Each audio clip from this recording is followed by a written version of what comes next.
Hi guys, ArchieLuxury on the Paul Pluta channel. Today I'm doing paid review 20MH14. 20MH14. And today we're going to do a quick wristwatch check. I'm wearing the ArchieLuxury Reverso Grand Date. I love this watch. I love this watch. I absolutely love it. And it's wearing a Theo and Harris Type 1 strap. They're available at Theo and Harris. Okay, we're doing a paid review. This is for Otto. Otto says, "Hi Arch, how you doing? I'm sending you this review request since I am not coming to a good solution to which watch to buy next. I've sent $50 to you and I'm looking forward to your review. My heavy hitter for special occasions is a Gen 1 Lange 1 from 1994 with solid case back that my grandfather got right from the first batch. He never wore it but said that I was to get the watch after he passed away. It stayed in his safe until 2012 and now it belongs to me and is a great reminder of the great man that was my grandfather." Wowzers. The first watch I bought from my own hard-earned cash was an Omega Globebuster with the dark blue leather strap. I practically wear it every day in the office as it matches with everything. It's beautiful and doesn't feel ostentatious like a Rolex would in my office environment. For the summer, the beach, and the weekends, I do have my Nomis AU Atlantic Datum Reference 553 with Milanese mesh bracelet. The bracelet offers some great visuality, complexity to watch that otherwise might have a touch too much clarity in design for some people.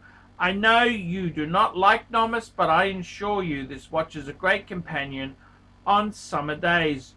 What do you think of the collection so far? Okie dokie. I gotta tell you, this is okay, we'll come back to that. You might already see the gap in this area. A high horology dresser, a daily driver, a summer weekend watch. One occasion is missing, the sports steel stunner, as you would say. A requirement is a white or light dial, as this fits greatly into a snowy mountain scenery, and it would also balance out my collection.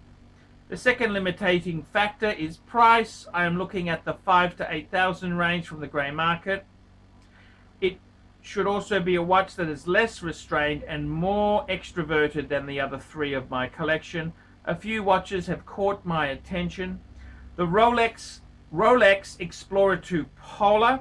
However, I would want to wait for the 50th anniversary release before I buy a watch with an old movement. Also, I am not willing to pay over retail for a watch, and I'm a bit appalled if I look at the current prices on Chrono 24.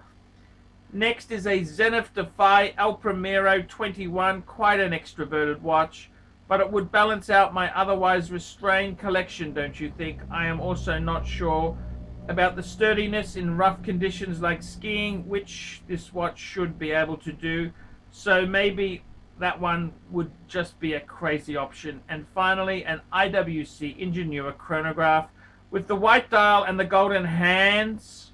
It is pretty rugged and meets all the requirements, but it's an IWC. I do not fancy the brand too much. If the shoe fits, I don't mind too much. So there you have it. All three watches have pros and cons. Do you have any other ideas? Take care, Otto. So let's firstly discuss his collection there. So Otto, firstly, what do I think of your collection? Well, firstly, your grandfather's Lange 1. What an amazing story. Amazing watch. Wow. Absolutely cool. Absolutely cool. How could you not love that? That is, what a cool... Lange 1 is so cool. That is such a cool watch. I don't know what to say. Lange is amazing. then you got the Omega Globemaster. It's funny, a lot of Lange people also have Omega. The Globemaster, although it hasn't been a huge, well, it's been successful, but it never ran away. I quite like the Globemaster. I quite like it. I like it. As for the Nomos, I don't like it. I don't like the way the lugs are done. What's the fucking thing with the skinny bracelet? What the fuck? I really hate Nomos. Really can't stand it. So to answer your question there, what do I think? I like your collection. I like the Lange. I like the Omega. Don't like the Nomos at all. I'd get rid of the fucking Nomos, okay? I can see a gap there. No, you don't have to worry about a gap. But I would definitely say, you want to add some more watches. Yes, indeed, there. Okay. Now, I got to tell you, I think the Rolex Explorer Polar, I mean, fuck me dead. They're using a fairly new movement in the 3186, aren't they? What's the problem? What's the problem? I don't really have a I don't understand waiting. What the fuck? You think there's gonna be you're gonna be buying second hand. I mean, seriously, that's what you should be doing, is buying used. I wouldn't be buying new. The world's got coronavirus. We're about to all die. I reckon, honestly, if I were you, I'd go for a 40mm Explorer 2. That's what I'd do. Get a late noughties one, nice condition, polar, or black, doesn't really matter. That's what I'd do. The Zenith fucking plummets like a stone. Zenith is fucking toxic. Absolute fucking toxic. Toxicity is immense. I love Zenith as a brand, but fuck, you've already got one dud with the Nomos. Let's not make it two. Okay? You've already got one fucking dud there, so let's not make it two. Forget the only Zenith is the 1969 reissue. And then you want to, I don't understand, why do you want to buy fucking new? IWC Ingenua, it's funny you don't like IWC because it's got a great common thread. It's a German-speaking Swiss. They're kind of German Swiss, okay, with the Lange connection. Maybe, you know, it's kind of, I got to be totally honest with you. Don't buy an IWC, please. Please. Please don't do. No, IWC, I don't understand. They've gone in chronograph. The Ingenua was it was their answer to the Milgauss. I don't know why they've turned it into a chronograph. They fucked it up. They really fucked it up. And I mean, the IWC boutiques are cool and trendy. You never fucking buy the thing. I would never buy the thing at retail. That's a stupid move. Absolutely stupid, stupid, stupid move. It's dumb. You know what I would think would be really nice to add to your collection? Milgauss, Rolex Milgauss, non-GV. Okay, that's what I'd do. Non-GV, white dial. I reckon, now they're actually on the stink. They're not popular, they're not cool. The white dial is unloved. But the fact that it's not in production, it could come good. I mean, I honestly think that's a beautiful white dial watch. The Milgauss, I loved it. I had the black non-GV. I absolutely loved it. I think that would be perfect for your collection. Forget the Zenith, forget the Ingenua. Fuck me dead. I gotta tell you, IWC, fuck, we're in the middle of a coronavirus. IWC, I mean, they got a cool boutique. I like it. It's cool and trendy, but fuck, you don't buy IWC, man. It is soft as shit. And they confuse the whole Ingenua thing. It's supposed to be Ingenua is engineer. It's an anti-magnetic watch. It's not supposed to be a fucking sports chronograph. I don't know how they fucked it up, but they fucked up the DNA, and it's wrong. It's wrong. It's wrong. Okay, so my advice would be, I reckon the Rolex Milgauss white dial would be perfect. Not loved. You buy a beautiful example. That's exactly what I would do, Otto. And honestly, that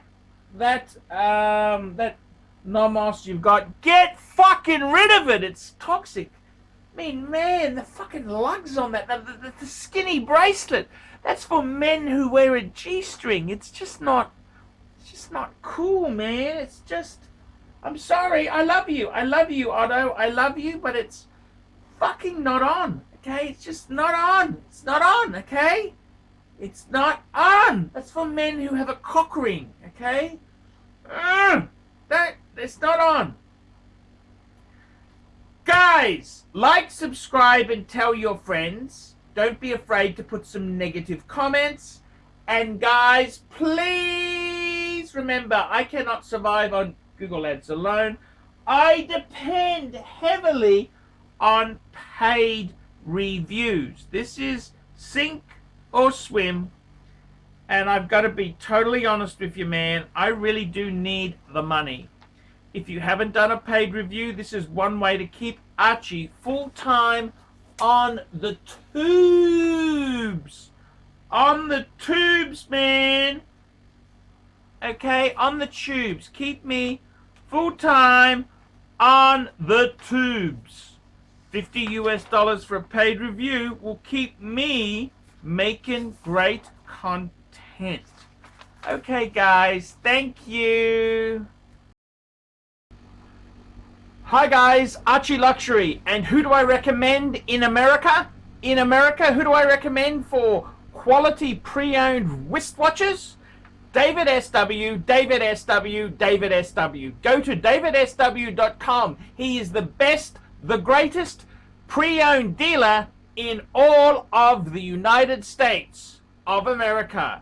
David SW, David SW, David SW.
Boys and girls, ladies and gentlemen, once again, Mark Goldberg for ArchieLuxury AC3, the Pontiff Satan de Ville.